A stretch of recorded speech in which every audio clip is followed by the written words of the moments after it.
Welcome back to the Tea with Honey podcast. Hi, Mandy. Hello, Teddy. Long time no see.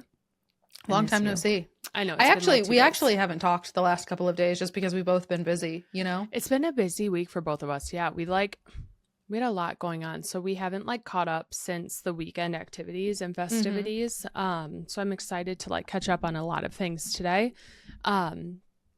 We've been busy. Let's fill everyone in on the week before we jump into it. So actually, I feel like that doesn't make sense. You had a long drive, right? I did. You started the week with a super long drive. Yeah. We left off last week's podcast where I was like, I think I might be leaving for Michigan tomorrow. Mm-hmm.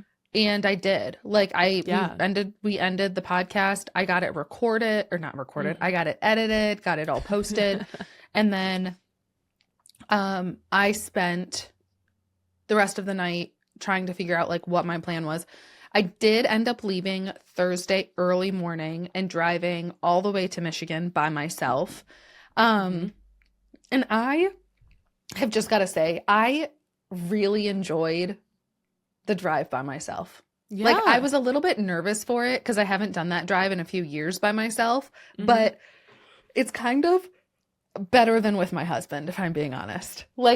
Couldn't agree more. I don't you've done it with your husband and you've done it alone. I've done it with my husband and I've done it alone. And it's just love the man dearly. But when it's with my husband, we usually have the dogs with us. And so then we have two panting dogs, hot breath, it's hot, air. it's stinky. For some reason, Rowan in particular, he gets car breath. And it's different. We give him water. He has his normal diet, but he gets car breath and it smells so bad. It's nauseating. That's disgusting. So it's usually the whole family. We're jammed in there. My husband drives so slow, truly speed limit 70. He's most of the time going 68. Okay. And if the speed limit is 70, I'm going 79. Whoa. Yeah. That's fast. Yeah. Or that's 78. I'm that's 78, 79. Well, if I pass a police officer, I just go tap, tap 2 times on my little cruise control thing. I get down to 77. You cruise I'm fine. Control. Okay. You're a cruise control girl. Oh, I'm a cruise control girl. That makes sense. Okay. Otherwise, I don't pay attention enough to my speedometer to... I'd end up going 45 or 97 and not realize it. Yeah, that's fair. That's fair. So I'm a cruise control girly. Okay. And so I'm always somewhere between 5 and 9 miles over the speed limit. Okay. Typically. And I think this is probably fake news, but I've heard that you could do 7%, 10% over. So what I've told myself is if the speed limit's 70, you won't get pulled over if you're going 77. I try to stick to around 73, 74. That's my safe so you're zone. kind of a slow driver too. I am. I'm slow. My mom always told me that she heard one time from a police officer, they said 78, you're fine. 79, you're mine. Oh my gosh. So it rhymes like that. 78, you're fine. 79, you're mine. Okay. And so I've kind of memorized that. And then here I am I'll go 79. I'm going 79. I'm even knowing that they'd pull me over for that. But it depends. If I see a police officer, I knock it down to 77. And then once I don't see them anymore, I knock it back up. But I'm very safe. I drive safely. Okay. Yeah. So anyway, I got there alone. Seriously, I genuinely think I got there an hour and a half faster without my husband. Yeah. Did you stop a lot or how many stops did you have to do? do? And typically with the dogs, when we're traveling with my husband and the dogs, we stop every 3 hours to get gas, let the dogs out, pee ourselves because my husband drinks so much water he has to pee all the time. So we typically stop every 3 hours. Okay. And so we end up doing about 3 stops. Mm-hmm. And I cut it down to 2 stops. Nice. Because I didn't need gas. I could make it on 2 stops. Sure. And I just didn't chug a ton of liquid. I don't know. Yeah. I had water. I had snackies. I wasn't dehydrated, I don't think. But And biggest perk, I could listen to whatever the heck I wanted to. I listened to 2 full CDs on the way up as soon as I left. Then I listened to a couple of podcast episodes. Then I listened to my audiobook. And so I was on the phone. I talked on the phone for a couple hours. Like, I was just chilling. So it was great, to be fair. And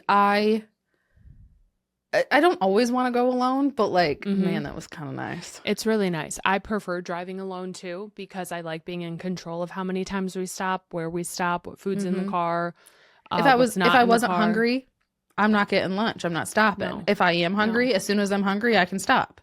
Right. And like, my husband's the person who right after he eats breakfast, he's like, okay, what do you want for lunch? What are we planning for lunch? I'm like, stop. No, I don't plan lunch. Yeah. I don't want lunch. I want a snack. I want girl lunch. I want snacks. I want like a big bag of snacks whenever I want it. I don't want to plan lunch. I don't want to stop at a rest stop and everyone has to go through the food court and pick which stop they're going to have. And then we all sit down. It's like, we're not doing that. We're not doing that. So it's so nice. Like, I stopped at Buc-ee's and got like, I got a variety of things, you know, I try to balance it. I got some jerky because I love jerky. Yum. I love their jerky. I get the jerky for the protein. So good. I got a veggie tray because I actually really like their veggie trays. They have like carrots, tomatoes, and celery with like a little ranch cup.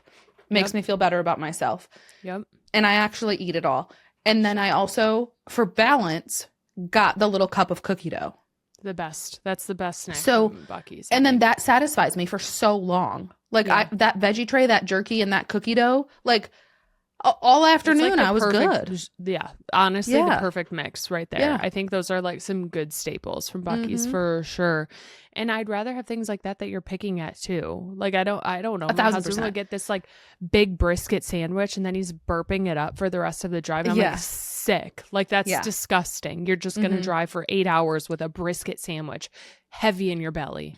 Like, that sounds awful. If I was like really hungry, I'd get it, but I'd get a sandwich. Sometimes I do, but like, I'm like, I wasn't particularly hungry and I just wanted to pick and it was like perfect.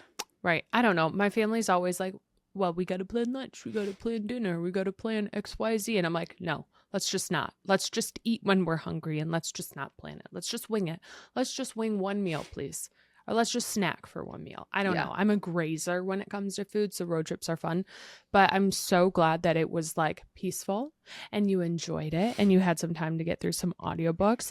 Were you listening to some ACOTAR books maybe? I was. Okay, where are we at now? How far did you get? So after the drive to Michigan and the drive home from Michigan, I have completely finished A Court of Mist and Fury, and I am now about a third of the way through A Court of Wings and Ruin. Amazing. That's a really good one. That's great. Okay, so you're doing really well. I don't know, but like I'm spoiler alert for anyone who hasn't read ACOTAR yet, but I'm at the part in ACOWAR where it's like Nesta's a fairy now and she's all mad about it and she's grouchy and she's just like being so mean to everybody, and I just like we end up liking Nesta in the book, but like she's intolerable in this one. I get it. I totally get it. Actually, I don't know if we had this as something to talk about, but since we're talking about this, no, I didn't. I didn't put it on our topics, but we definitely should have. We have some news. We have ACOTAR news. Last week we didn't, but this week we do. We have some ACOTAR news for you. We do. That rhymed too good. The covers and titles of ACOTAR 6 and 7 were released just 2 days ago. The book that is coming out first, ACOTAR 6, is coming out October 27th, 2026. It is called A Court of Splintered Harmony. And the cover art, it's kind of like ombre. So I know a lot of people have been talking about how they don't love that these covers are ombre and not like a solid color like the other books. Sure. It says The Valkyrie Cycle, Movement 1. What? A Court of Splintered Harmony, The Valkyrie Cycle, Movement 1. Where the heck? It's on the title. It's on the cover of the book. I'm trying to pull up an image of it. Oh, and okay. It's not. Let's see. And then, yeah. Yep. And then the second book, the seventh book that comes out January 12th of 2027 is A Court of Forgotten Melody, The Valkyrie Cycle, Movements 2 and 3. 2 and 3. So, first of all, I haven't gotten to the part in ACOTAR in the series where I know what Valkyrie is. I don't remember that. Truly, I don't remember what that is. From what I understand, it's something with like Gwen and Nesta and another girl. But like, I read these books so long ago, I do not remember. I couldn't tell you either. Let me pull this up. Let's see if Google can give me a synopsis. Female warriors from all species who were once among the most skilled and fearless fighters in Prythian. Yep. Surpassing even the Illyrians in combat powers. So remember when Nesta is training with Cassian, we all remember that, okay? We all know we remember that. She brings her little gal pals and he starts training them too, right? I think those are the Valkyries, right? It is. And I only know that because someone reminded me this week. Like, I didn't remember that. So thank God I'm rereading this series. Because you're telling me, and then I remember it because that was like probably the most intriguing book for me. I didn't really care about that portion, but like it was part of that book. The like training and fighting. I know sometimes I get I couldn't care less. But anyway, so I'm guessing Valkyrie Cycle Movement 1, Valkyrie Cycle Movements 2 and 3. There's been some speculation. There've been some, I don't know, speculation. There've been some like theories out there that if you line up all of these books in order, A Court of Forgotten Melody kind of fits, like the way that the book is like designed and like the ombre on it looks like it might fit in between A Court of Thorns and Roses and A Court of Mist and Fury, because it goes from like that like orangey darker color to like the green of Mist and Fury. Yeah. And then how A Court of Splintered Harmony kind of looks like it's a mix of Wings and Ruin and then Silver Flames. And so I'm wondering if these are like maybe stories that happened in tandem to like the story that we've already been told, you know, like maybe this is, I don't know. So that's one of like the theories that I've seen out there, because like, why else would these be ombre when all of the other ones aren't? Valid. Right. Like mixing in like stories. To make them like mix into the timeline. I read blurbs about what they're going to be about, and I don't know what's going to be inside. All I read is that something's coming, something's happening. Some big guy is doing something big. Okay, yeah. Do you want me to read it? I can read it. Yeah, I can't describe it that well. Okay, so here's the blurb about Book 6, A Court of Splintered Harmony. Yes. What was broken will be remade. Deep in the heart of the continent, Koschei? Is that how you say it? Koschei? That's how I say it. The deathless is stirring. Spooky. Though he's been bound to a mountain lake for millennia, the insidious threat of his return now spreads across the Fey territories, attracting powerful allies hell-bent on reclaiming what was once theirs, the human lands.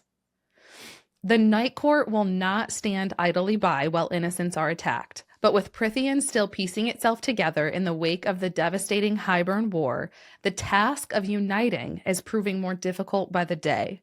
To make matters worse, those who rule and protect the Night Court are reeling from recent betrayals and revealed truths.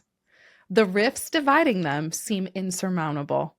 But to defeat Koschei, is that how you say it? I don't know. Koschei's creeping shadow, they must find a way back to each other to resurrect their former alliances. To survive, they must find a way to repair the splintered harmony all around them.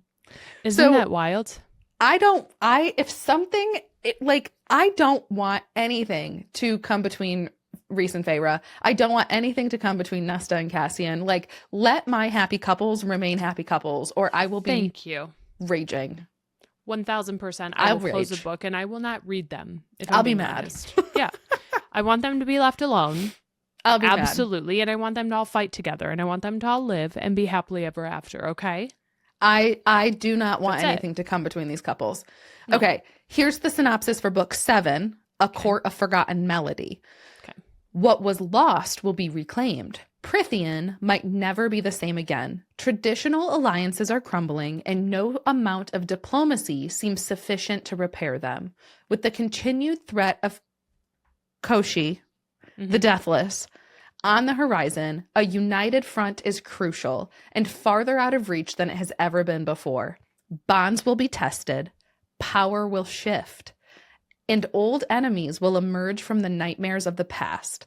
As the Night Court's inner circle disperses far and wide, desperate for any advantage against Koshi and his mighty allies, peace hangs by a fragile thread. But hope can be spun from the darkest of shadows, and the Night Court has its own part to play in the looming crescendo. Listen, if these people are split up across continents, how's there going to be some spice? I'm not interested if they're not together. Let's just say that. All right? Truly. I don't want to read a whole book about a war. Truly. Okay, because I'm in Wings and Ruin right now, and I'm at the part, well, I've gotten through the part where they're separated, and Feyre was back in the Spring Court with Tamlin as like the little spy. She was like pretending that she was whatever. Yes. And it was 14 chapters. 14 chapters until she was reunited with Rhys. And I was like, that's just too much for me. No. So you know what? If it was 14 chapters in one book, I guarantee you she doesn't care. She's taken that whole book and they're separated. And I'm not here for it. I will not stand I'm not here for for it. No. So we'll see. I do think you're right as far as the like, not interested, Sarah. Know your audience. Anyways, I think the ombre is definitely, it's a choice. There's a purpose behind it. It has meaning. I don't know what it is. It is interesting though, like having read the synopsis, it's like, well, who's Koshi? I don't know. Like, has he been mentioned before? Like, it can't I feel like fit I've into heard the same that timeline name. because that's not the King of Highburn. No, he's the Deathless who's just been locked up underground in a mountain or in a lake somewhere, and all of a sudden he's becoming a problem, it seems like. To me, it's like something who's always been there. I think what I need to also do is reread the third Crescent City book, because I know there's some crossover with the series. Like, I know that there have been some cameos in the Crescent City series of ACOTAR characters. So I need to go through and you're going to get it. Too. Okay, I'm going to, again, spoiler, here's what I'm going to tell you. Koshi the Deathless has been mentioned in the series so far. In A Court of Wings and Ruin, Koshi is first introduced as the eldest and last surviving ancient death god. And he is the older brother of the Bone Carver and the Weaver, both of whom were also powerful death gods. So he was imprisoned long ago by an ancient Fae warrior. We don't know who this ancient Fae warrior is. The name is lost, and confined to a lake on the continent where he remains hidden from the Fae. So the Bone Carver, when you get to that portion, he recounts his story, explaining that Koshi willingly accepted imprisonment to avoid reminding his more powerful siblings of his existence. Interesting. Okay. So I've read the part. I met the Bone Carver already. I'm doing this reread. I met the Bone Carver. I have such a bad memory that like I feel like I'm reading these books for the first time. Like I know what happens, but like I don't know what happens. Okay. So I met the Bone Carver in Mist and Fury when Rhys and Feyre went down there and yada yada yada whatever. Yes.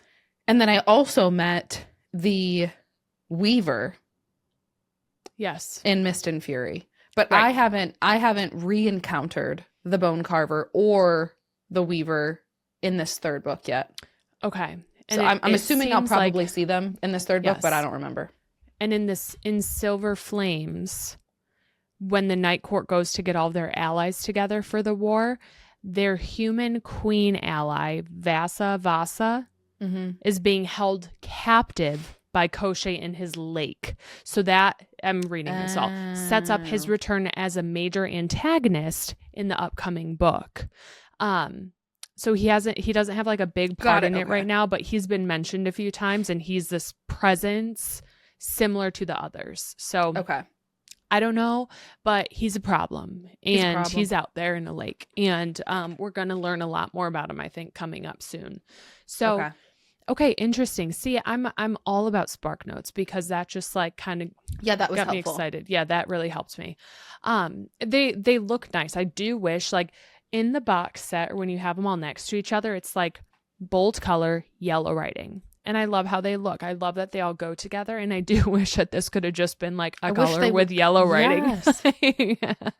Like, I wish I could just continue it or something, but it is what it is. I love all the colors on it. I'm just like, it looks like they're mixing every book that's ever existed all together. So I don't know, whatever. It's fun. I just am like, well, what happens next? I don't know. Like, what comes after that? Who knows? Yeah. Maybe they all blend and turn into a brand new color. I don't know. I have no clue. But anyway, so that was big news, because we didn't know that last week, and now we do. Yeah. So we're getting excited for it. So I'm glad your reread is going well. That's exciting. So that was your drive. And then you got in town. I got into town. I spent a good couple days. I spent Friday and Saturday hanging out with family, visiting my nieces, hanging out with my brother and sister-in-law. Had a great weekend. My mom, we went shopping, had some fun, bebopped around town, had some like a cookout, and had a bunch of family over. So it was a great couple of days. Saturday night, you showed up, having spent all day Saturday, because the concert was on Sunday night, so you showed up Saturday night so we could spend Saturday night and then together, Sunday together.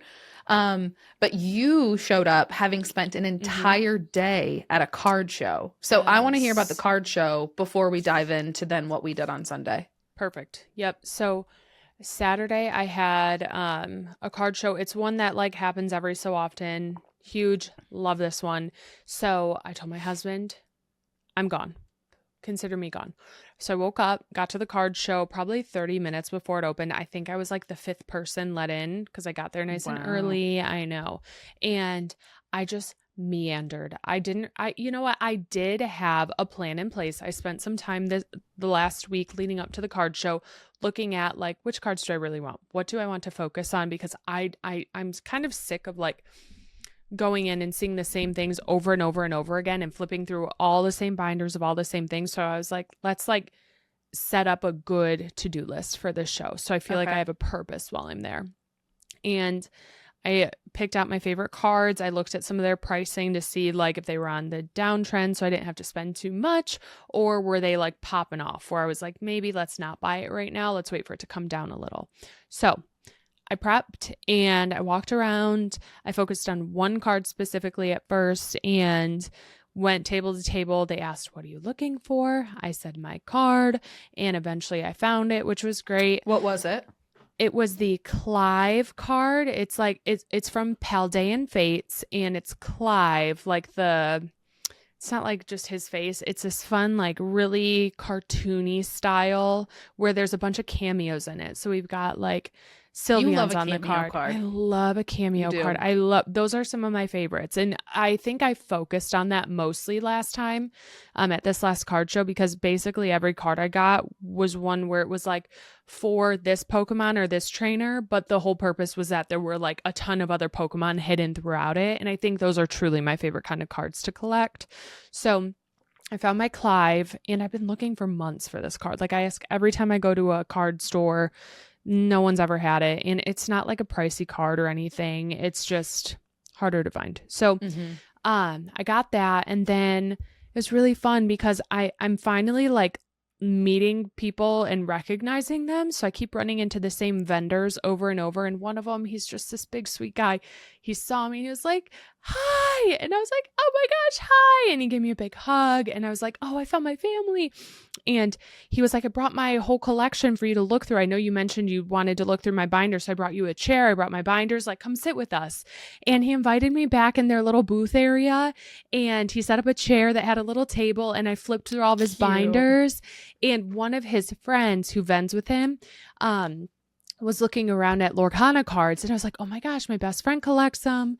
And we found this guy who was selling, he had a box of Attack of the Vine. And so the guy bought it, and I was like, can I watch you open that? Like, can we just sit and do it? And he was like, yeah, let's go get like a snack. Let's get a drink and let's go sit and like open cards. I was like, yes, this is perfect. And he was like, well, first, do you want to do a lap so you can find what you want? Like, I'll go walk with you. We can go look. And so this guy walked around with me. He was so sweet. He helped me like negotiate with people. And like, he knew a bunch of other vendors. And one booth was like, why are you two walking around together? I know you and I know you, but I know you two separately. Why are you guys walking around together now? And so I'm like seeing a lot of the same people, and we're remembering each other's faces. And it's like, it feels so comfortable and I love it. But at the same time, now I'm like, oh, I'm not this, like, I can't just meander really. Like I'm talking a lot more at these things because I'm running into people. Now you've got to really like small talk and socialize. Which is like fun, but it is. Yeah. I grabbed myself a hot pretzel and I grabbed myself a Diet Pepsi, and I got cozy in my little chair, and I put my little drink on my table, and I sat there. I got all crisscross applesauce, and the guy just opened his cards, and he actually plays Lorcana too. And so he like took his time really, where he would open a card and he would like read it. So I got to like, it took him forever, like ages. I don't know how I had the patience for this, but I sat so excited looking at every single pack. He didn't get anything exciting, which kind of sucked. Did he get any like epics? Nothing. Not a single one. Not a single one. In a whole booster box, like not even an epic. And you want to know what? He had 2 booster boxes. And he didn't get a single one. And I was like, what? That's wild. That's obviously there's wild. Enchanteds, but he didn't even get an epic. He didn't get anything good. I'm not kidding. Like there was nothing good. His best card, actually, there's a restocked right now, and it's Walmart. So 1 second. This happens every week. Hang on. Let's just see if it's anything good, people. Yeah. And then we're going to, oh yeah, it's Walmart. It's Wally Wednesday. Series 3. Hold my spot. All right. I'm in line for Series 3. What should I get in line for? What do I type Series in? Series 3. Walmart.com. Yep. And then go to Pokemon cards. So if anyone ever wants to do Wally Wednesdays, Walmart restocks their Pokemon cards Wednesday nights. And it's 9 p.m. Pokemon cards. Yep. And Teddy found this out for us, actually. You got to make sure that you're shopping by Walmart. So you go to the retailer and click Walmart. And if you click view results under the Pokemon card tab, you'll see what they're selling. And right now we have Perfect Order on sale. We have the mini tin display is on sale, so I'll hold my spot for that. We've also got... I don't want to sign in. Okay, I'm not doing it. I don't care that much. I don't want to sign in. I don't care that much. Those Charizard boxes are back, but I don't need that. Oh, they have ETBs. Hang on. I'm getting in line for everything. So this is the beauty of Walmart, is you can get in line for items and it'll hold your spot and tell you when it's your turn to buy something. So I'm in line for that. I don't really need anything else. So that's it.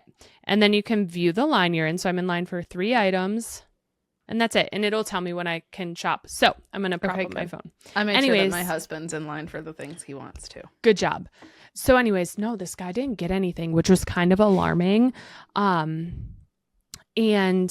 I felt kind of guilty, but he had fun because he was like, I got a lot of really good playable cards. And he was like, that's what I do this for. Like, he vends too. He vends as well. And so he was like, I got a lot of playable cards. And it was really sweet because after the card show, we like walked around more, found some good stuff. I had a blast, but I was like, I want to go see my best friend. Like, I don't want to stay here all day. My plan was to stay there till it closed, but I was like, I got places to be and people to see you. Mm-hmm. And I was like, I got to go. And I mean, you stayed most of the day. You didn't leave until like 4:30 or 5 o'clock or something. No, I stayed until like 4:30. It started at it started at 10 was VIP. So I stayed from 10 to 4:30, which is like excessive for a card show. But it was a great time. It was more laid back because I'm learning now. I'm learning in like kind of being pickier in what I look for. So not pickier, but like more decisive Selective. and direct. Yeah. And it was really fun. They invited me to go to like hot pot after, and it was like, you guys are really sweet. I can't this time, but next time I will. But anyways, it was a great time. I feel like I have a new game plan though. And I think to avoid spending a ton of money at card shows, what I want to start doing is like, you know how people do savings where they get an envelope and every week they like put cash in it or something. I think what I want to do is get like popsicle sticks and write a dollar amount, whether it be like $10, $20, whatever, maybe make a max of like 40. I don't want to go too crazy with it. Every week, take out a popsicle stick and then go to the bank, pull out the cash, maybe even weeks I get paid for my new job, and then put that cash in an envelope. And then in a future card show, I can use that to buy cards. Yeah. So I'm not overspending, but maybe I'd even have enough for like my dream card, because I did see my dream card there, but it was graded and it was $1,000. And wild. I was like, I'm not buying. I say that's wild, but then like the cards that like the Winnie the Pooh and Piglet, Enchanted Honey Pooh and Piglet, $1,000. Right. The Enchanted Honey Wizard, like $1,900. Like right. I'm like, people, I can't do that. And those aren't even graded. Right. And so I'm like, first of all, I don't want a graded card. Yeah. So I want to be able to put it in my binder. Exactly. And I just looked at the guy and I was like, I am not going to buy this because I don't have $1,000. But can I please just hold and look at that card, because it's my dream card. I've never seen it in person and I just want to look at it and see what it actually looks like. It was gorgeous. I should not have looked at it because it was like 10,000 times more beautiful than it looks on a computer. And I was like, I really need this card. And I think for me, it's like, I think it's going to cost me, market price is like $600, but everyone wants like more than $800 for it. So I'm like, I have to save a pretty penny and it's going to take me a long time to save up for it. That's how these Pooh and Piglet cards feel. Like market price for the Pooh and Piglet is like $750, not $800, $900, something like that. But they're not selling for any less than like $1,200. Nobody has them listed for like less than $1,200. Right. And I'm assuming those are like super rare cards. They aren't printed a ton. Like there's not a ton of them out there in the first place. So like I would assume in my head, because I don't see them left and right. So I'm like, should we have a lemonade stand one weekend? Should we do a bake sale maybe? Yeah. Like, I don't know, but I really want to try to make it like, maybe we have to get together and do a bake sale, and like you and I can get on stream together and just like spend all day baking in my kitchen and live stream it, and then we can like ship the stuff out. Do you think it's to like all of the buddies from stream? I will say, I don't know if that's legal. Oh, well, because we don't have the farm or the cottage law. Isn't that a thing, like a cottage law where you have to like, I think it's called a cottage law, where you have to have a cottage something. I don't know. I got bees. I think it means that you have to like no, it's not like you have to have a cottage to bake out of it. I think it's just a weird word for like, you have to have this thing to be able to sell food from your home or something. Yeah, I think so. I'm like, we could just maybe, like make a bunch of brownies and mail them out to everybody. Maybe we should host an event and raise money for Pokemon cards. But maybe we should do like a live Bean Boozled, or like a live and raise money where I don't know. We should come up with something, because like I really want to make sure that I'm being smart about it and I'm saving up for it. So I'm not just going and like spending our savings on this one card. But I think if I work for it, I'll feel better buying it. You know what I mean? Like, I just don't know how. Maybe it even becomes like every week on the podcast, we pull a popsicle stick and go from there. I don't know, because then it's like accountability. It's just so hard. So I am going to a card show this weekend. I'm going to a really big card show. Yeah. And I don't feel prepared at all. That's okay. I don't even have a binder of like traders. Yep. I have like a binder with a couple pages of traders, but like all of my other stuff too. So like I have to shift some stuff over. Like the binder that I was going to use as like my trader binder, I have as like my Pokemon binder right now. Yeah. Yeah. So I don't have anything organized nicely. And that's okay. but I need to. And I'm seriously thinking that I'm going to take some stuff and like see if I can trade to get some money off of like dream cards if I see them. So I think that I'm going to take like a lot of my Lorcana stuff because I don't have any Pokemon that I want to trade because I only buy singles of Pokemon that you really like. So I don't have anything Pokemon to trade, but I do have a bunch of Lorcana. And I'm going to take that stuff. And if I see Enchanted Honey Wizard or Enchanted Pooh and Piglet Honey Mage, I will consider doing like a bulk trade to see if I can get some money off of Pooh 100%. Or we'll see. And I think that's how you do it. Like, these are called trading card games. You trade the cards. I think that's what it's all about, right? You have to open packs to find things to either keep, or if it's a card you want, or you use them to trade for something that you really want. That's what it's all about. Right. And you use it like at the shows where you can say, this is what I've got. And a lot of the vendors they're people too. They want to help people with their collections. You never know. Like they might be able to strike up a really good deal with you. Who knows? So I think for your card show, the cards that you really want. I think your biggest thing is going to be getting like trading the tradable ones ready and also knowing what they're worth. So you don't have to worry about it like while you're there. Cause a lot of times service is really bad. It's loud. There's a lot of things going on. So I always write it down, or I print it out and I always have it on a sheet of paper. So I know. And so they know that I know, and they can't like, screw me over. That like it's they know that there's no taking advantage of you in that situation. Exactly. I do need to do that. I think there's a handful of cards that I think I would like want in terms of like Lorcana. There's like the 2 Enchanted Poos. I do really want. There's like an Enchanted Piglet that I still want. There's an Enchanted Eeyore from Winter Spell that I want. That's really really expensive. So there's like a handful. I think there's like four or five cards from Lorcana that I would want. I think what I'm also trying to go into this like remembering is like with Pokemon especially, I dabble in Pokemon. And what I do is I see a card and I'm like, cute, and I buy it.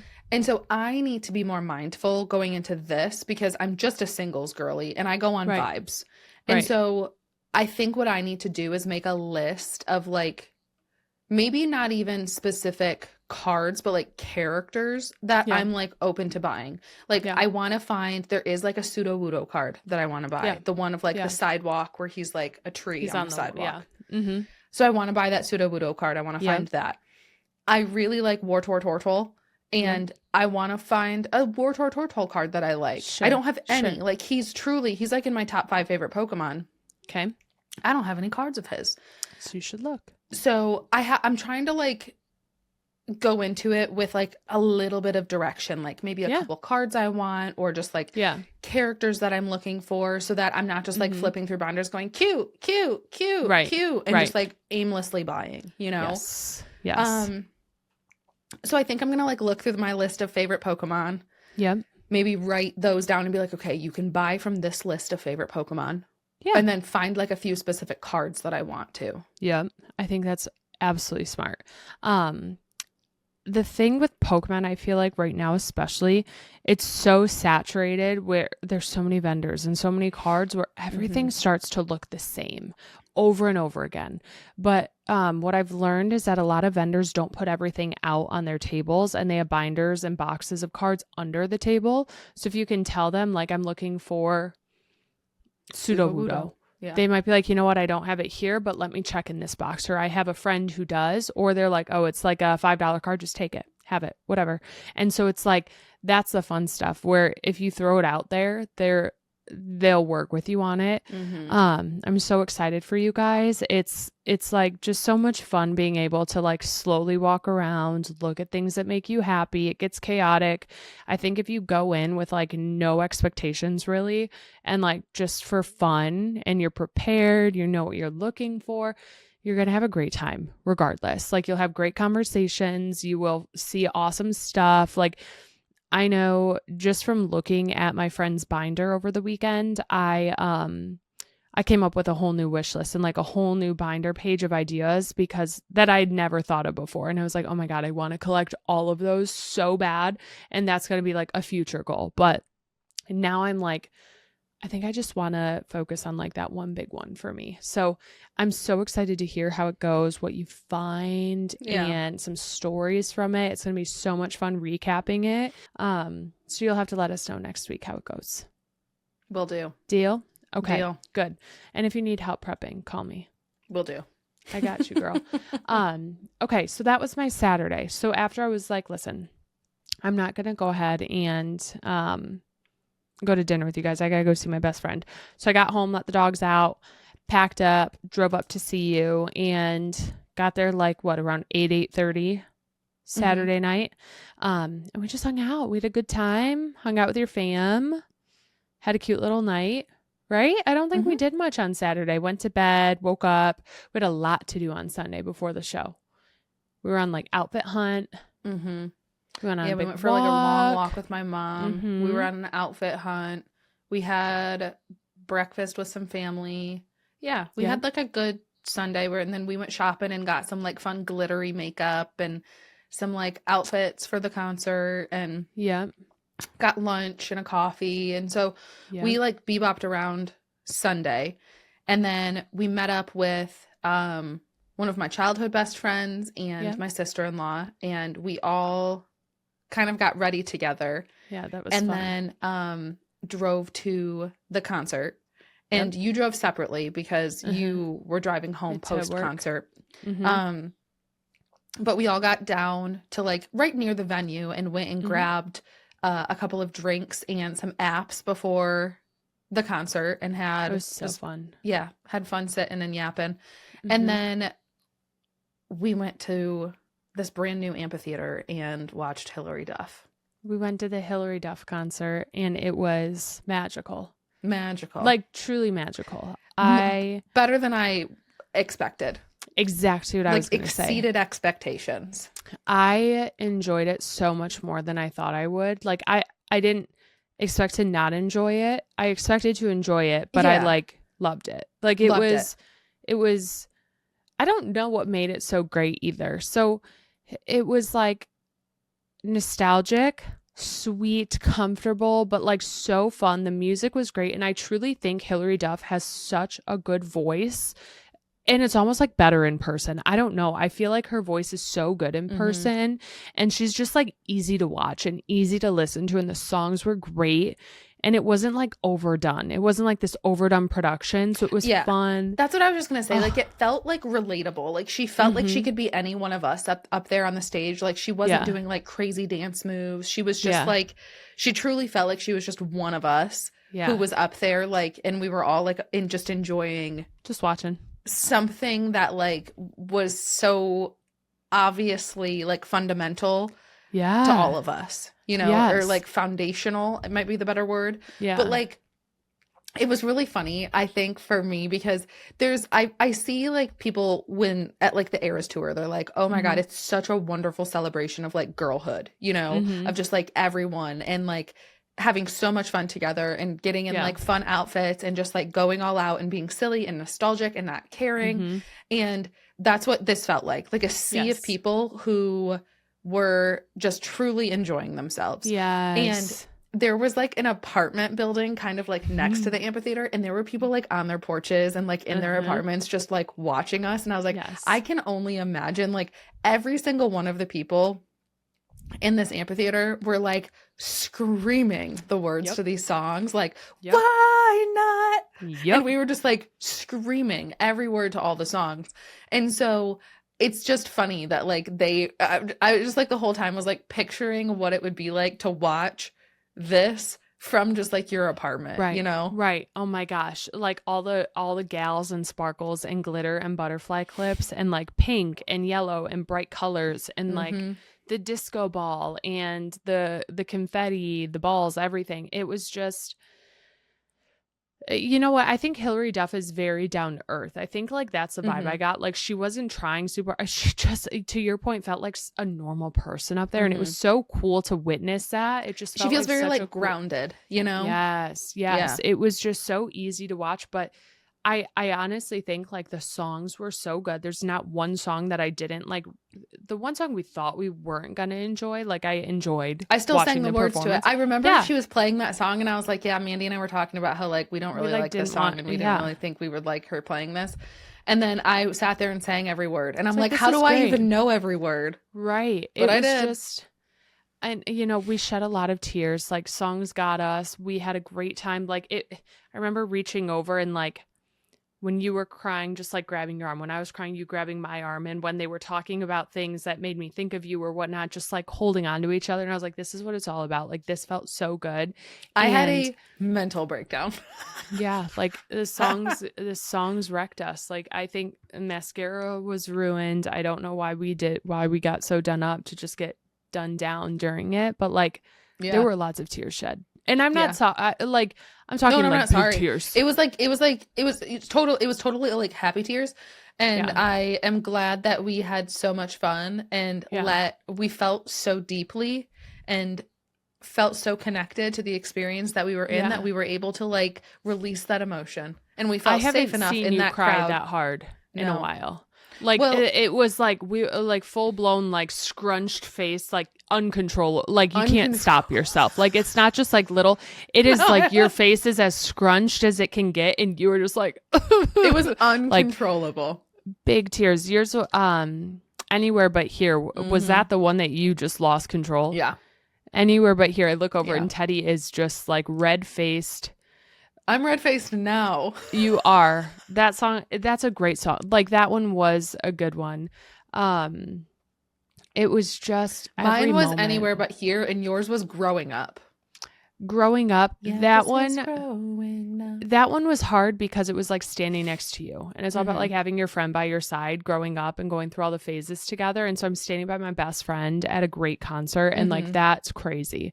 And then Why Not? I knew that one was gonna get me, but like whatever. And then we both, it was The End, What Dreams Are Made Of. At first I was crying. I was like, get your crap together. This is the last song and you want to remember this.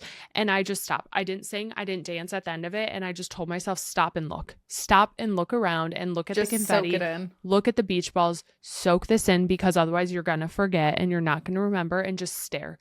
And I didn't sing. I didn't jump, didn't dance. And I just like watched. And it was, I'm getting goosebumps thinking about it. It was like, it was just magic. Truly. It was magic. That's what this concert felt like. I was very intentional. Like, I feel like a lot of people like record an entire concert on their phone. Yes. And I first of all, I never go back and watch concert videos. Like, there's nothing like being there. And and like no one wants to watch your concert videos. No. So like I'm never going to like be in a crowd of people and be like, you want to see Hilary Duff concert video? Like no one wants to see that. So I like took a couple of like 10-second videos. Like I would take like a 10-12-second video and then put my phone down and experience it. Like I did it with like a couple of my favorite songs, like Come Clean, What Dreams Are Made Of. Like I did like a quick 10-second like clip of it and then put my phone down. Yes. I remember vividly when you were sobbing your eyes out. I was like, okay, she's not going to remember this song. So I made sure to like record that one for you. So I got my phone out. I recorded you sobbing, and then I recorded a bit of the song. I was like, she has no clue what's happening right now. I don't think I got any of that song on tape. No. So I have that one. Okay, but even like... It was so frustrating. The gals who were sitting in front of us were videotaping at first when it was starting, and like literally were holding their phone right in my viewpoint. And I was like, I cannot see, and you are not going to watch this. Put your phone down. I don't want to watch the concert through your phone screen. And I was at first. And then I was like, if this goes on the whole show, I'm going to be mad. And she put it down. But she put it down and she was fine. And I get it. She was excited too. She was having the time of her life. So I didn't say anything, but I was like, please don't do this the whole time.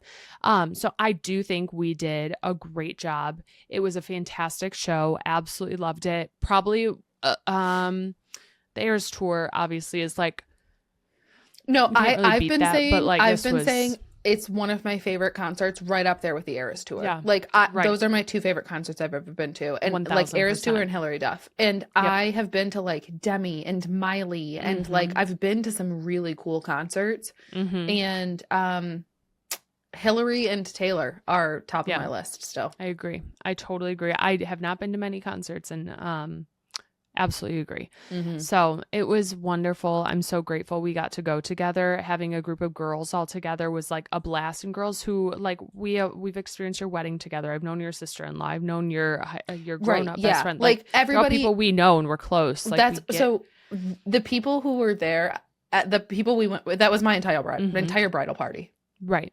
And it was my entire bridal party. You're actually right. It was, and it just felt like. Great. It was like safe. It was fun. We had a great time. It's people that like really you've known as long as you've known me, you know, like. Yes. It's been fun. So I don't know. I loved it. It was a great experience. We did it right. We timed it out perfectly. Like couldn't have been better. So no drama. Everyone was chill. No. We were just like having the time of our lives. Right. Until it was like chaos after, but like we got home, started the week. It was fun. Sunday night concerts. I'm yawning. I will say, we were in the car, and I didn't even tell you about this, but it took us forever. Mandi, it was like my car, a car, and then Mandi's car. So when we were trying to pull out of the parking garage, like she and I had both backed into the parking spot so that it was easier for us to pull out. Yeah, but there was someone parked in the middle of us, and getting out of this parking garage was absolutely bananas. We were in this parking garage 45 for like minutes. Oh, yeah, I was going to say minimum 30 trying to get out. Yeah. And there was a girl in the car between us who whipped open, I think she was not sober, whipped open the back door just as aggressively as possible and just boom, hit my car, put a big old dent in my car and all the paint scraped off from her car. I don't know. Did you say something? No, I didn't say anything because it was right as we were about to start moving. She like opened the door, boom, big old dent in the side of my car. And then she realized what she did and she went and just shut the door really quick and pretended like it didn't happen. And so then I was like, what do we do? And then like shortly after that, we started moving. And so I had my sister-in-law take a picture of their license plate just in case it was like really bad because I couldn't get out and see because it was on the passenger side. And like you couldn't even open the door, whatever. Yeah. So I was like, we'll see. And if it's really bad, I have their license plate number, like whatever. Is it really bad?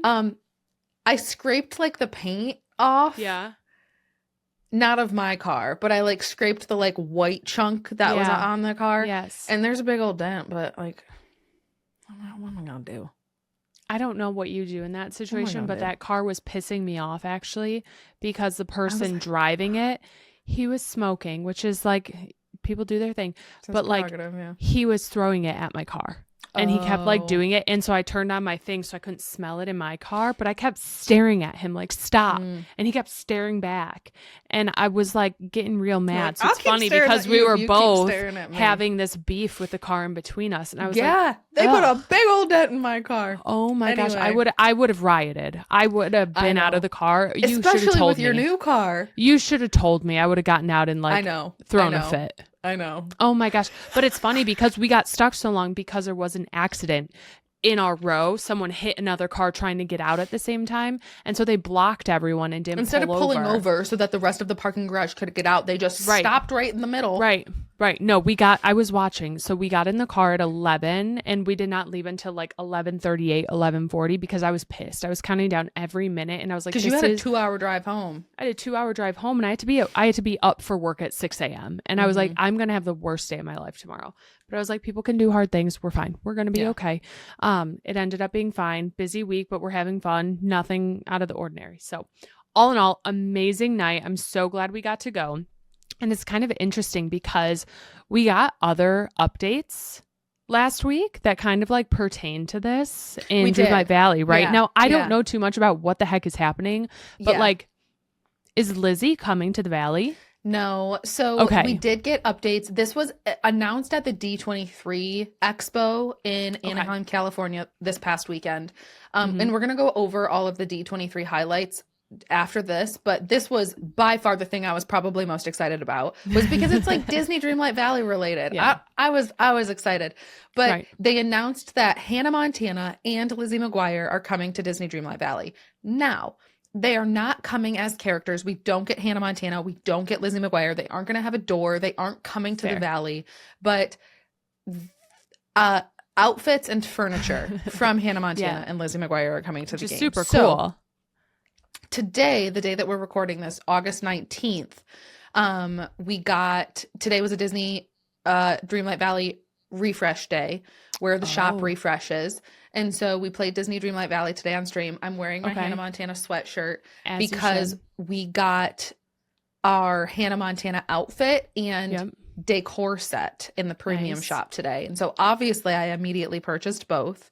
So I'm rocking the Hannah Montana outfit. And I bought the decor set, which includes like a wardrobe little thing, like a little suitcase wardrobe. The shelves in her closet that are like those glass shelves that like pull out, and the carousel, the like clothing merry-go-round. Fantastic. Have to have that. I think they should make like a house, like Miley's house. I think they should make that like a house for the game, like a beach house. Yeah, a beach house would be super cool. That's so fun. And then what's the Lizzie stuff that came in? So we didn't get any Lizzie stuff today. I think that I was kind of under the assumption that we would. I started stream this morning with a Lizzie McGuire t-shirt on and my Lizzie McGuire coffee cup. And then there was no Lizzie stuff. So I hard pivoted, went and changed my shirt, put on Hannah Montana. So the Lizzie McGuire stuff it looks to me like it's going to be the Lizzie outfit, at least from what I've seen. It's like the outfit from What Dreams Are Made Of at the end of the Lizzie McGuire movie. So like the dress with like, and then like pull off the skirt and you've got the like pant thing with the little like belly button cut out. So I know there's going to be that outfit. I don't know what else. Know what else. You know what is really cute about the Hannah Montana stuff today, though, is if you buy the outfit, there's also a hair. There's like a Hannah Montana hair that you can wear. Amazing. And if you have that hair on, you get a special like pose. And the pose is, it's like the little like, and then she like does this and then she goes, and she like winks. It's so cute. So wait, I like that. So we get the pose and the little wink, and it's super cute. And Amazing. I spent the day today on stream doing my dream snap for the week, which is a Y2K theme. And so they want you to do like a nostalgic Y2K theme. So I rebuilt Hannah Montana's entire closet room in one of the rooms. And did a whole like Hannah Montana like closet bedroom / theme. I didn't do any beds, but really cute. So amazing. I had a lot of fun. That's so fun. I think they need to make like mini Lizzie. I think they need to have her. She would be super cute. And like maybe this is a trial. Maybe if this all goes well, they'll bring her in. Maybe if it something. like sells well, right? Yeah, maybe they'll do something more fun where you can actually get the character. But I think it's interesting because if they're doing like Y2K, I could see Kim Possible joining. I could see some of these other like Disney Channel characters that are more one-off, like coming in if they're bringing in Hannah Montana and Lizzie McGuire, even in like a small capacity, like a premium shop item, you know. Totally like a Disney Channel collection or something would be really cool, right? So that's amazing. I still haven't touched Dreamlight Valley in a while, so that could get me back into it. But I love seeing the Lizzie and Hannah love. Kind of crazy that it's all happening in 1 week too. We talk about this all the time, but I feel like there's so many overlaps. It gets just like crossover. Like what is happening? Yeah. Okay. Go ahead. I was just going to say D23, baby. Are you ready to dive into D23? Yes, so I am going to read through and fill you in on D23. I don't know how much of this you already know. I know some of it, not a ton. I spent a good like hour and a half this evening going over like blog posts of like all of the D23 stuff. And I do not have everything in this list. I am not going to cover everything that was announced, released, teased at D23. I'm going to go over my highlights and the things that I thought were really cool and the things that I think you will think are cool. So I don't have like the Star Wars. I know that like Ahsoka, I don't know. I think that's the name is like something, but I don't know what that is. So like, I'm not putting that in there because I don't know what it is.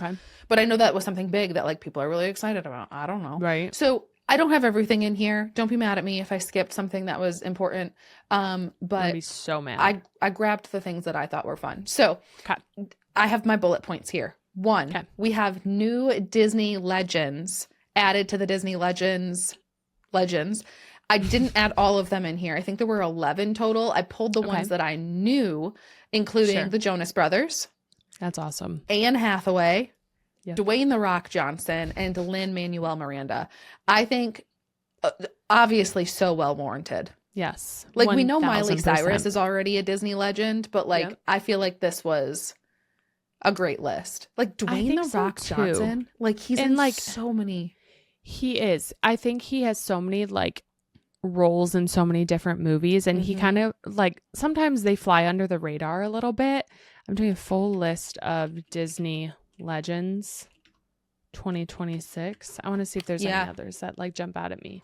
I mean, there's like the former CEO, like Bob Iger was on there. Yeah. I don't know if you're gonna know the other ones. I think they're like definitely maybe like don't. composers and stuff. Yeah. No, I don't know them. Like I said, I pulled the ones that I thought you and I would know.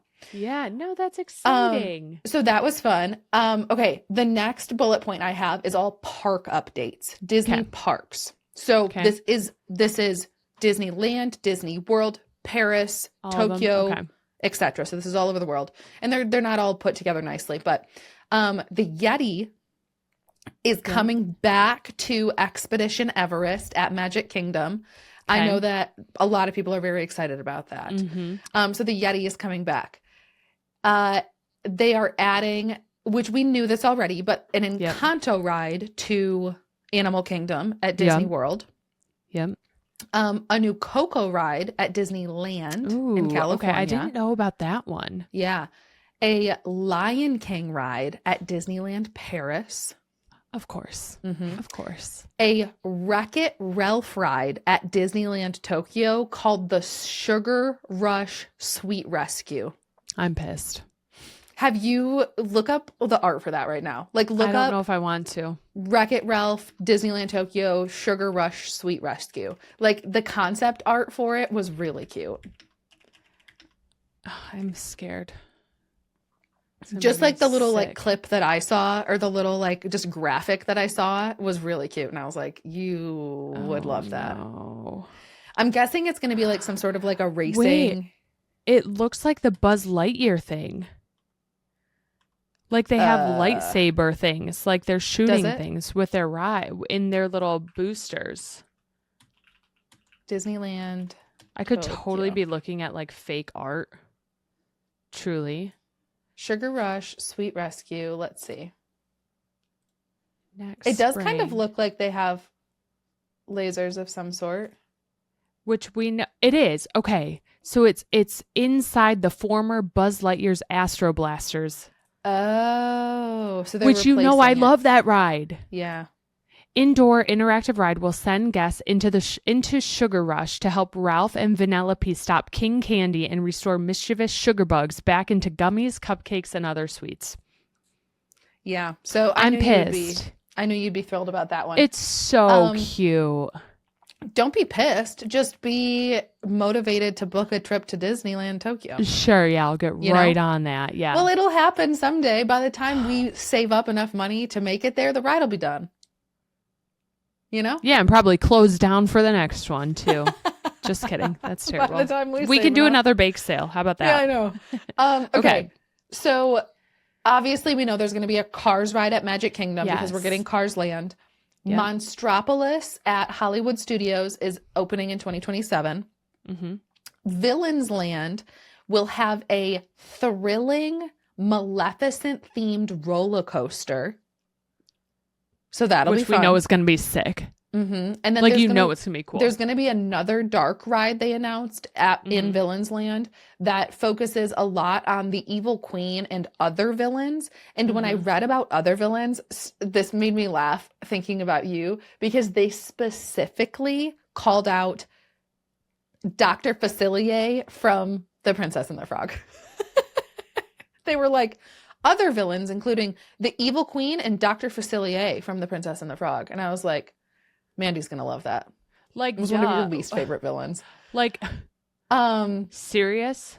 This is not new news, but Avatar Land coming to DCA. Okay.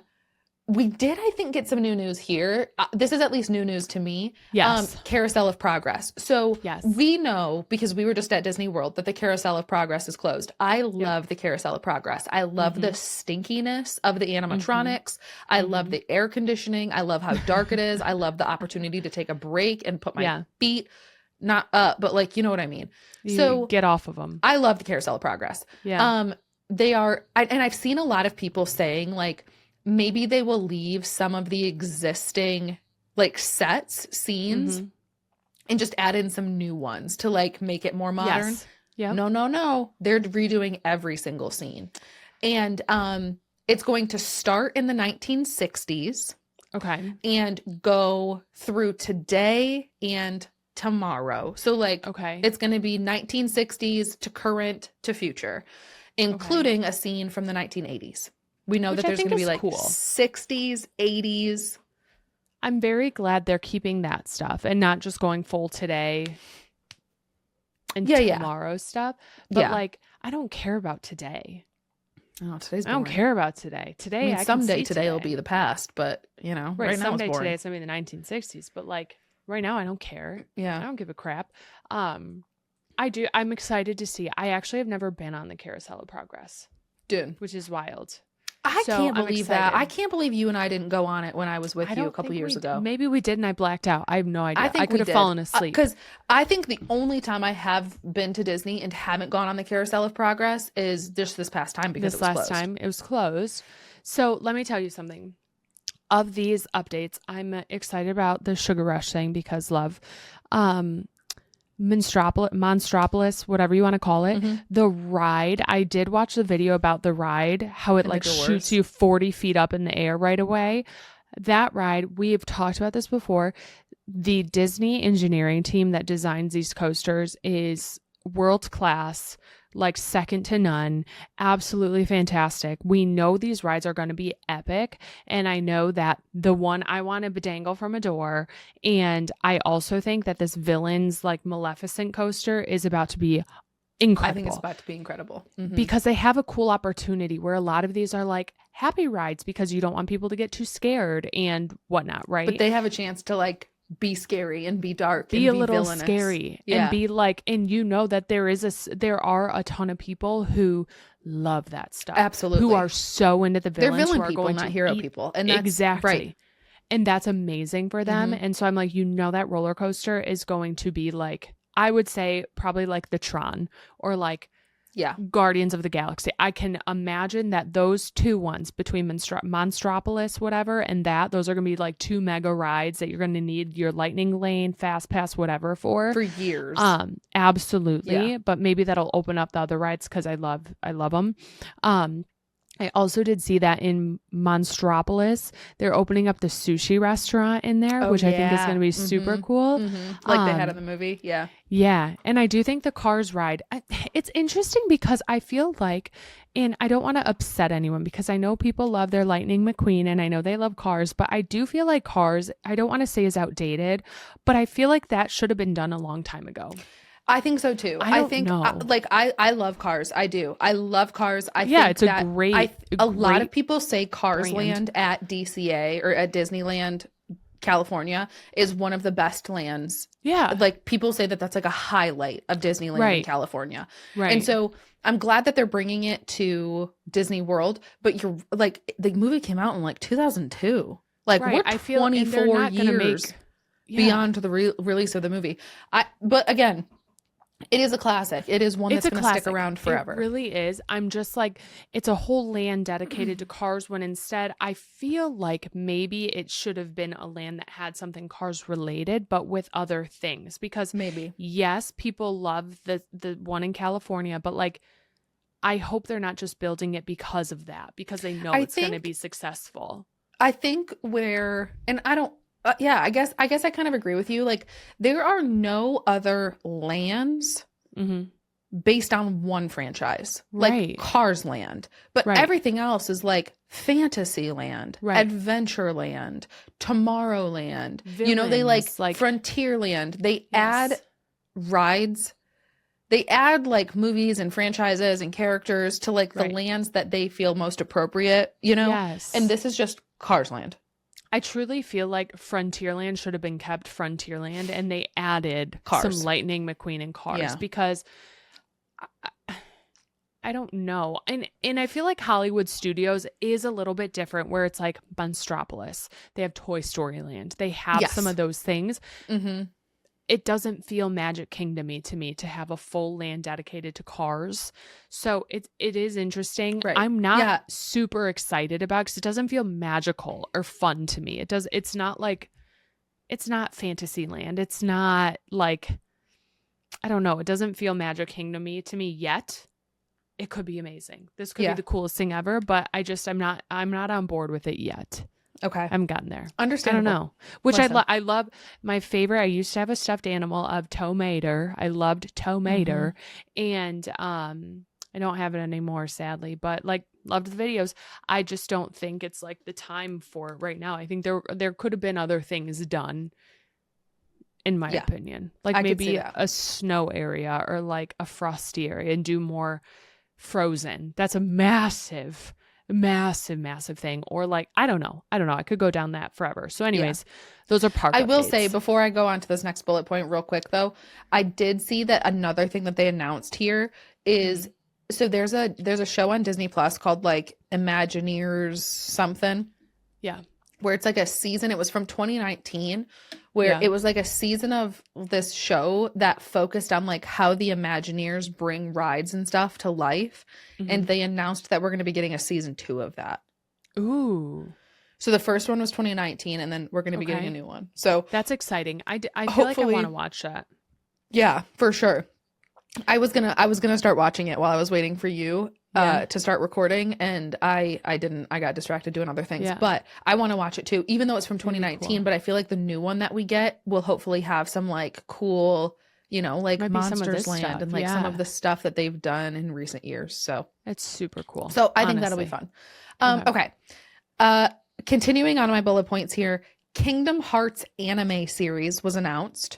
Okay. I have never played the Kingdom Hearts games, nor do I think I will, because they're very like combat heavy, and I'm not. Okay. I'm not a combat I wasn't sure about. Girly. Yeah, and like Winnie the Pooh's in them, and I'm like, still not gonna play it. Like, there's a game with Winnie the Pooh in it, and I'm still not gonna. It's like they're very combat heavy, and so I just think personally, I don't think they're for me. Okay. But a lot of people love them, and I know Sora, who's like the character you play as in Kingdom Hearts. Beloved. So Kingdom Hearts anime series.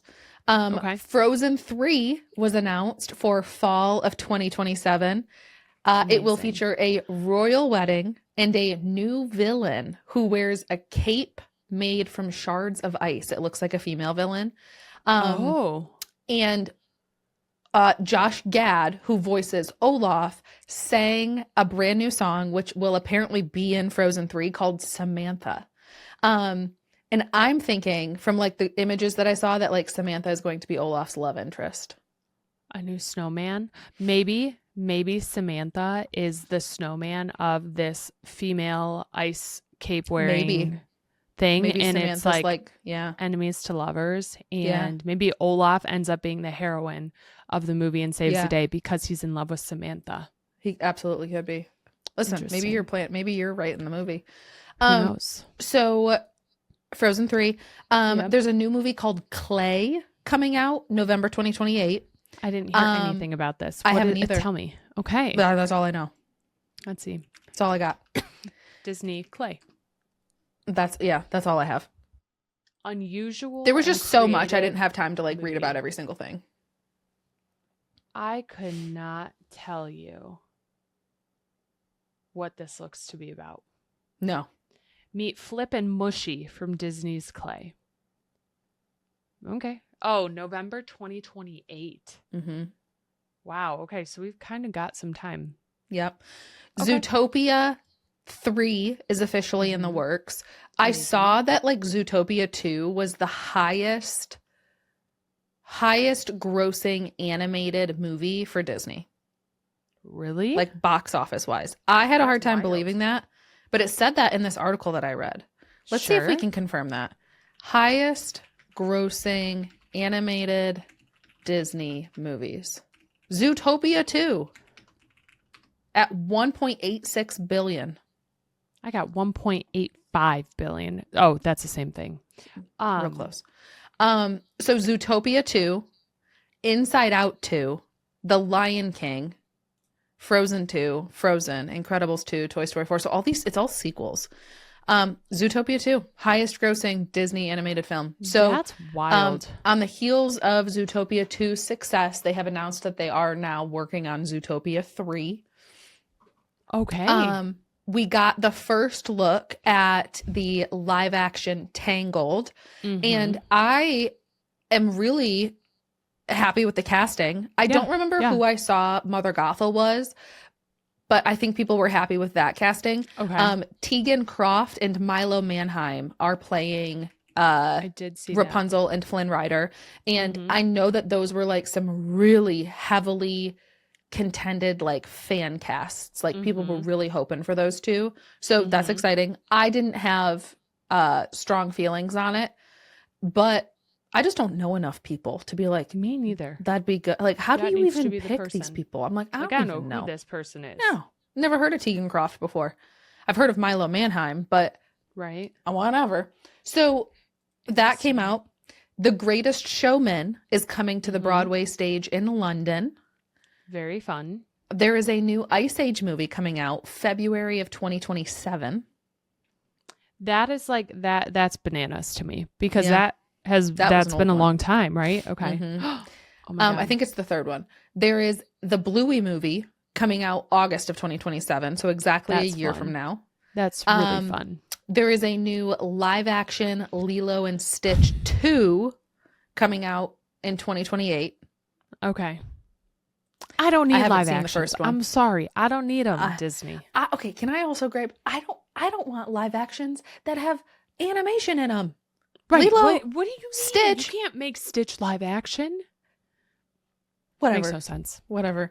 Okay, can I tell you? Can I tell you? Yes, of course. One of the cringiest things in my entire life that I despise more than anything in the world. Sure. I hate with a burning passion when animated movies have bloopers at the end. Like Toy Story 5 did it. There's no it's so you cringy. You made that. That's fake. That's fake. I despise it. I would rather see like true bloopers. Like, oh no, one of the animators accidentally forgot to put Woody's leg on and he's hobbling around with one. I don't know. I would rather like see it got that. Smudged or like stuck. Or the voice actors messing up. You know? Like animated bloopers is one of the cringiest things in the entire world. We watched Toy Story 5, and as soon as the animated bloopers comes on, my husband whips his head over to me and is like, "You're gonna love this." And I was like, "Oh." So anyway, that is one of my biggest pet peeves in the entire world. I hate animated bloopers. Don't make me sit through them. I will remember that forever. Truly, put it on my tombstone. Done. Hates animated bloopers. Mellow Teddy every time. Loves golden retrievers. Hates animated bloopers. Thank you very much. Okay. Noted. Gato, the cat movie, coming out March 2027. Okay. Pixar's first supernatural movie, Ghost Market, is coming spring 2028. Love a good Pixar movie. Yeah. The Incredibles 3 is coming summer 2028. And this was the latest one, was Coco 2, coming out November 2029. Okay. That is so long. There's so many things happening. I'm like, so many. If I was at D23, I think I'd be cross-eyed at this point because I'd be like, I'm sorry. Huh? Like what? You are working on everything under the sun right now. Everything. You're busy, Disney. We get it. You're very busy. And then the final note I had here was Anne Hathaway got up on stage and announced that they are working hard on The Princess Diaries 3. Unfortunately, Julie Andrews will not be in the movie. I did see that. I saw that she has like considered her acting career done. Yeah. And I can totally respect that. 100%. I will say I'm kind of hoping, like I've seen people saying like they hope that like she's mentioned, like maybe she's on vacation, like maybe something's going on and that's why she's not in this film. Yeah. I am kind of like crossing my fingers hoping that maybe she'll have a cameo as like a FaceTime. Like I'm going to FaceTime my grandma. Yeah. And she can like do a little FaceTime. Like I totally respect that Julie Andrews, after like the incredible career that she has had, is like, nah, I'm done. I'm good. Mm-hmm. Like it's I want to enjoy the rest of my life. Yeah. I can so respect that. But like if we could get her on there to do like just to like film like a FaceTime. Right.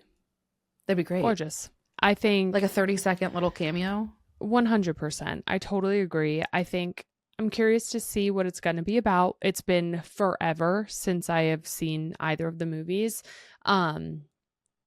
There's just a lot happening here, Disney.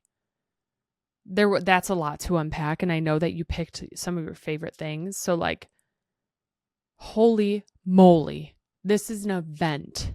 This is an event. These people probably plan the most massive presentation to hype everyone up. And I mean, they threw it all at us. Truly. They really did. It was a lot. So it's fun though. It is fun. And it was like for the weekend or whatever the days that it was kind of all over my newsfeed. And I was like, I can't follow this. I can't do it. It was so much. I couldn't keep up with it.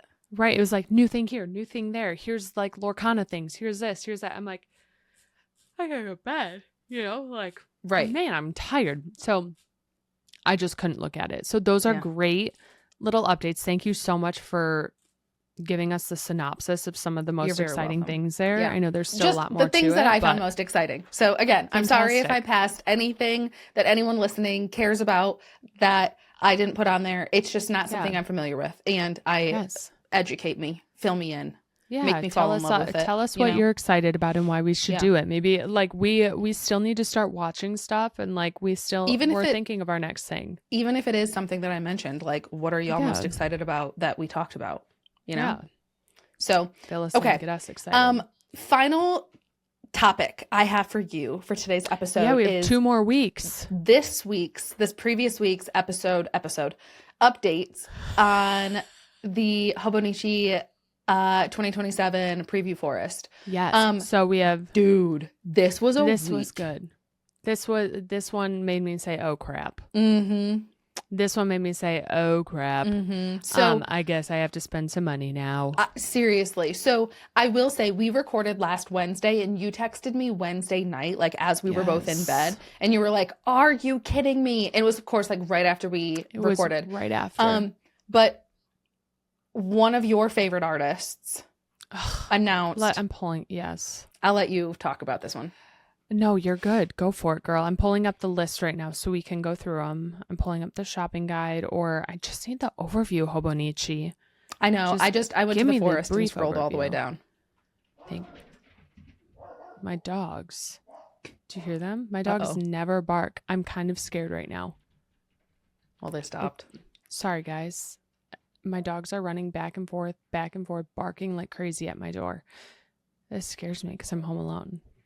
Anyways, okay, so I scroll down. So yes, after that had happened, oh my gosh, I went too far. Sorry. When did we last talk? It was Yumi Kitagishi. Mm-hmm. That's the artist. Loved her stuff last year. And I don't know why, because I'm not a big cat person, but something about her art style I just love. The style's fun. It's like girly and really bright and really colorful. Yes. So it's like colorful and like it's very it's like whimsy. It's very maximalist is the word I'm thinking of. Like there's a ton of different like colors and it's busy and there's like different things patterns. To look at. And it's very like maximalist in my opinion, but like in a cutesy way, And that very closely fits like the vibe I usually go for. So I'm really excited about this one. Mm-hmm. Now, here's a problem. How many times have I said, don't let me get a cover? I know. I have to get this red cover. I know. But it's an A6. What am I going to do? They have one. Oh, the red cover. Yeah. I really like the red cover. I like the pink one too, but I really like the red one more. But I don't like the color red. I love the color pink, but something about that red one is so cute. See, I actually like the A6, both. or I actually like the A5 one better. I like the A6 one too. It's beautiful. I like the one for the cousin better, but the one for the cousin feels like a Where's Waldo, like the town. Like even like does. That one. It definitely. I don't know. I like this one too. This week. It's made me so indecisive with what we're gonna do here. So I know they have a cute Weeks. I don't need that Weeks. They have some cute accessories. I need that bunny pen so bad. I've never wanted a pen so bad in my freaking life until it's that pink and green freaking bunny and the clips. White cat bunny. I want all the accessories. That's the one I'm gonna like go in on. Is this like I love the Hun, whatever you want to call it, but I'm not gonna get it. That one really has been one of my favorites so far. So anyways, that was last week on Wednesday. Before we sign off on the podcast today, we should check and see if they have an update for us too. And refresh. I refreshed thinking that we might have it already, but we don't. We should give it like 5 minutes and see if at like 10, maybe they will. Oh, yeah. Okay, so there was that. So then the next day we got, I'm going to try my best here, unless you want to. No, I can say Tanaka. Daisuke. Yeah, that sounds right. Yeah. What are your thoughts here? It's very like it's lacy and very like feminine. It feels very like regal. I actually love the Weeks. I don't necessarily love the handkerchief covers, but I think that Weeks that looks like it's like sequiny and beaded looks so cool. Like the moon, that is a really cool Weeks. I think agree with you. The other things are beautiful as well, but they're like velvety and then they have the lace on them and I would muff that up. Like the way that I just like bang around my planner, like, or my journal. Yeah. It wouldn't be for me. And I don't know that it's necessarily my style, but I think that that moon Weeks is so cool. The Weeks is very cool. And I think it's beautiful, like craftsmanship. I think it's very unique for what they usually do. Like I loved seeing something so different. It's very elegant. There's a style I'm like trying to think of, but I can't come up with it.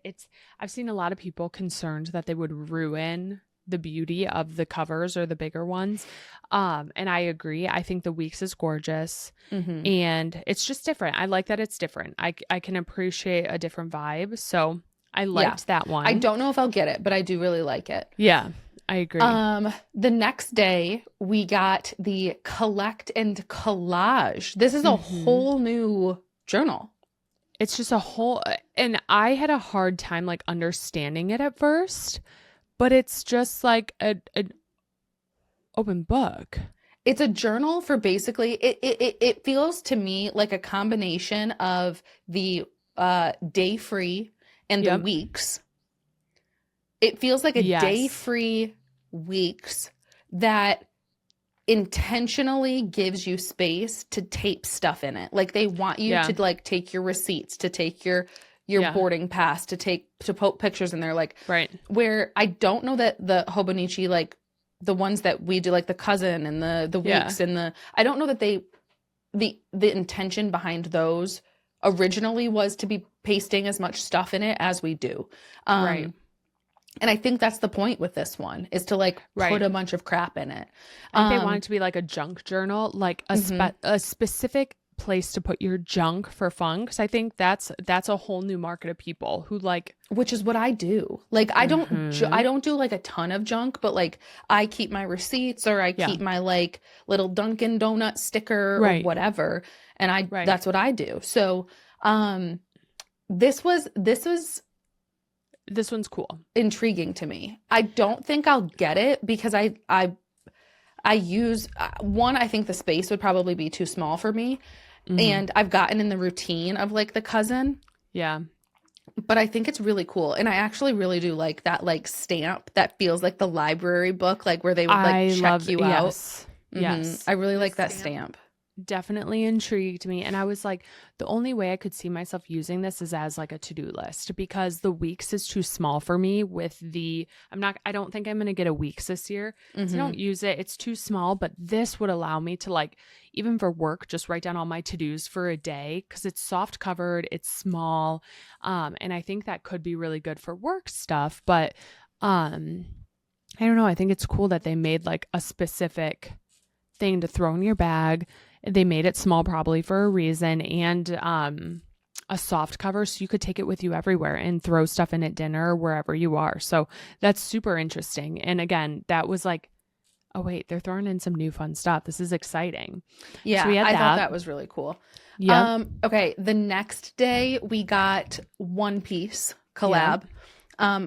I've never watched One Piece. I know it's huge. I know a ton of people love it. This one is a skip for me because I'm not a One Piece fan. Right, same. The next day was slim covers, which intriguing. Like they aren't like fun designs on these, right? But a slim cover is intriguing. Extremely intriguing. Extremely intriguing.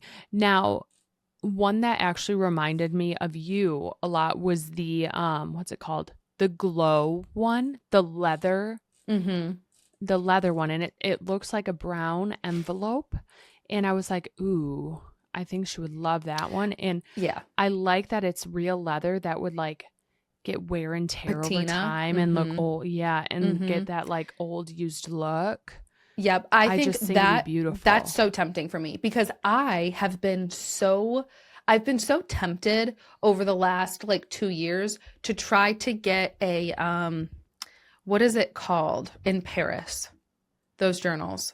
A Louise Carmen. I always like want a Louise Carmen because I see these girls go in and pick out their leather and pick out their band and pick out their charms and do all. And I'm like, I love a patinaed leather. Like I love a worn patinaed leather where it feels like worn in and like well used and like academic. 100%. I don't know. I love that. I love that look.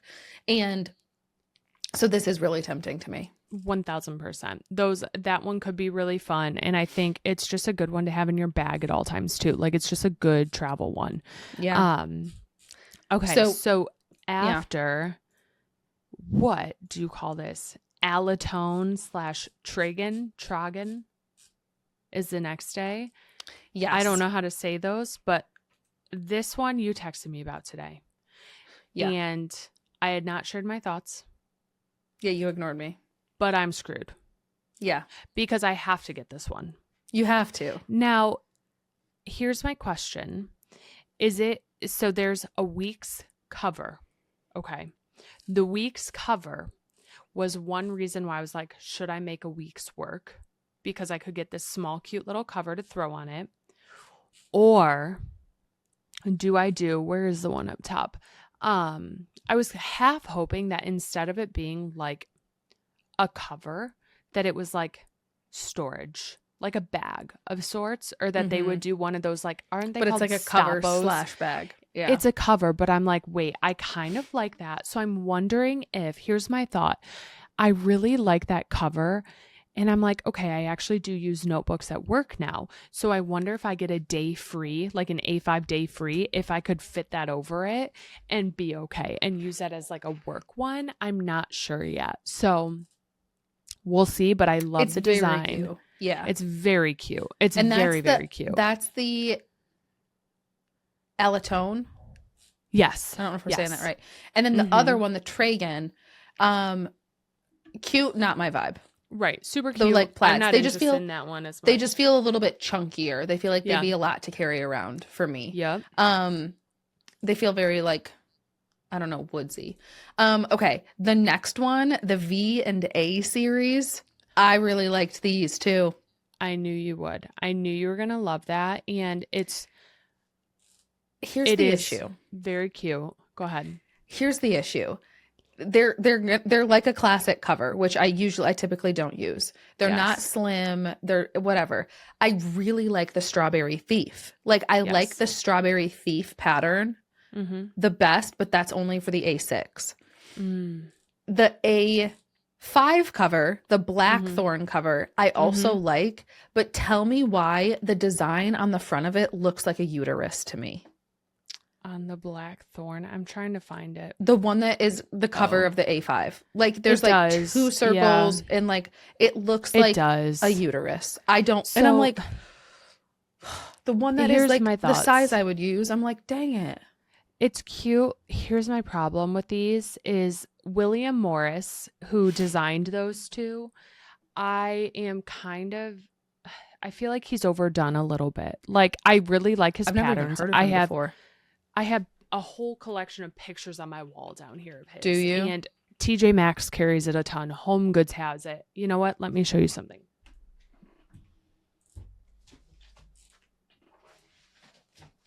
I'm getting there. Give me a second. Okay. I just Googled William Morris and I'm looking at like his different patterns. Yeah, I don't know what it is. Okay. Go ahead. No, I was going to say, I don't know what it is, but the A5 cover, like that's what throws me off so much is there's the like pattern on the front. There's like that weird design. There's like 2 circles and then like a little point. And I just don't know what it is. I don't love it. This. Oh, yeah. Is that Strawberry Thief, right? And I bought it. Barnes & Noble sells a lot of William Morris. And like I have some William Morris fabrics. And I just see it everywhere now where I'm like almost, myself. It feels oversaturated. It is. I'm just over it myself. Okay. So I saw and I was like, shoot. Like I like that stuff, but I see it everywhere now. Like bedding, pillows, etc. I'm like, I'm over it. This tin just holds my Tamagotchi accessories. So I keep it. But it's all really fun and it's different. It's florals, but it's darker. And I like that. And it feels very elegant. It does. I will say in this collection, I actually really like the weeks, the V&A weeks. But I'm like, I don't know if I'd like it all year.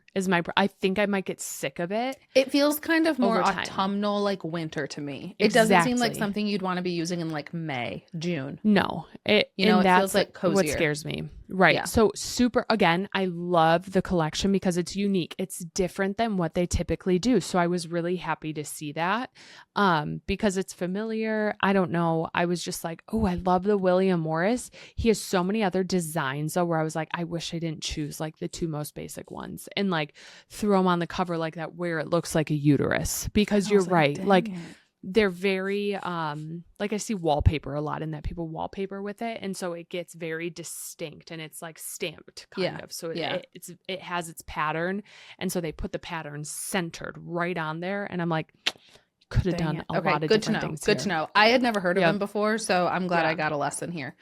Okay, we did get an update at 10 o'clock. Yep, we got another one. I just refreshed and I didn't see it. Oh my God. Yep. Wait, where? No. I just refreshed the preview forest.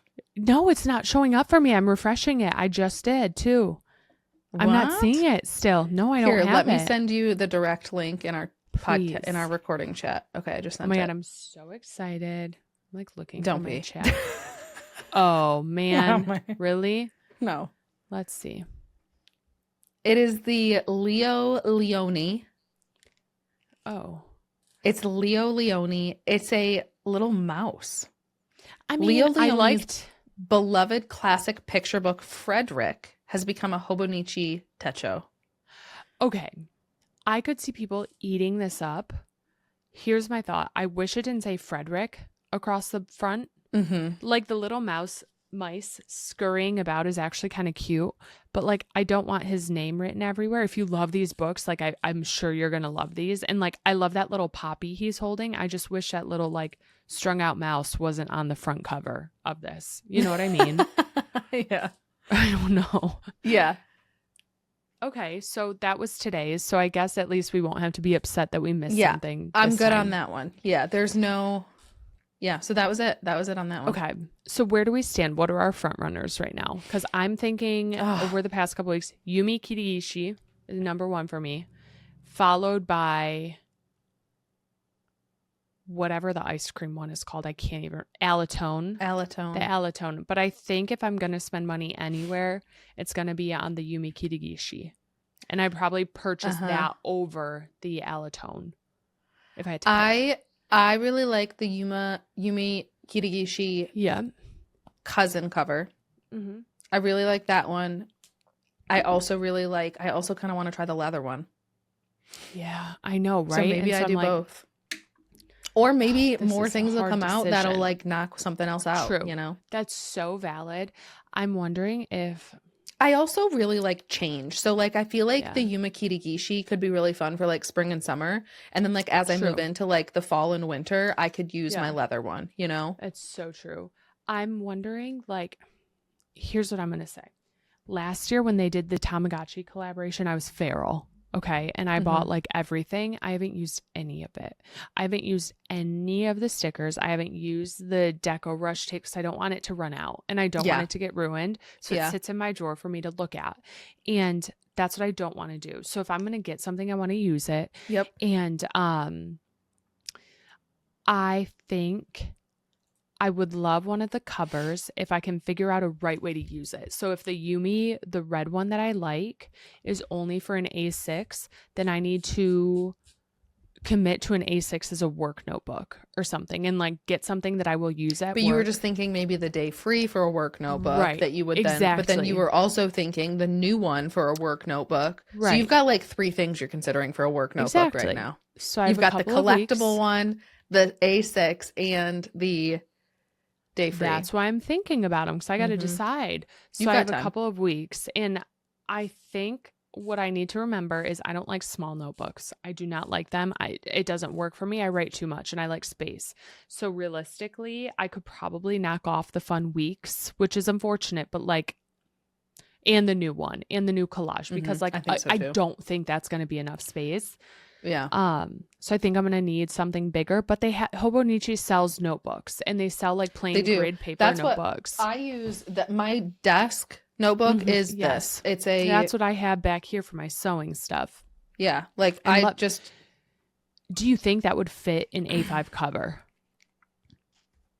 No, I don't know. Yeah, A5 grid notebook. I wonder, but it's not as thick as like a cousin is. You know, so I'm wondering if if I got a cover for a cousin, if it'd be too big. The cover I have on this is it fits really well. This is I think Midori cover though. Yes. Midori sells the good like plastic ones that just go on it, but I'm wondering if like the Yumi Kirigishi A5 cover would go well on that or not. Like, or if it'd be too big because it's made for the cousin. Yeah. That's what I'm wondering. Or I feel like it would probably be fine. I'm sure it would. I just need to figure out, those are my front runners right now. I need to figure out, like, I need to be so honest with myself. Have we heard anything else about like the tariffs or like shipping to the US from Japan? I haven't either. And that worries me. I don't really know what to expect from those. So I guess we'll see. I'm just trying to, I think maybe over the next week, I'll try to read into it so we can provide some info before the drops start happening for anyone listening who wants to purchase. Because again, if you buy any of these things from Hobonichi directly, there are some freebies and giveaways like pens. This year's that acorn charm. So there is some like a pro to ordering from them, but there are a lot of local shops that will be selling them to on September 1st. So next week we'll have some updates, and the week after that we'll have a few, I'm assuming. And then it'll be release day, which is bananas, but it's so fun. I think I kind of like this like one day release schedule. It's kind of been a fun thing to look at. It's like a little like excitement every day. 100%. So that was the last thing we had for you guys this week. Teddy, it was great catching up. I missed you this week. We had like a wild weekend, busy starts to our week. So we are hoping everyone else has a wonderful week and a great weekend and start to your week ahead. And we will catch up with you next week. Bye, friends. Bye.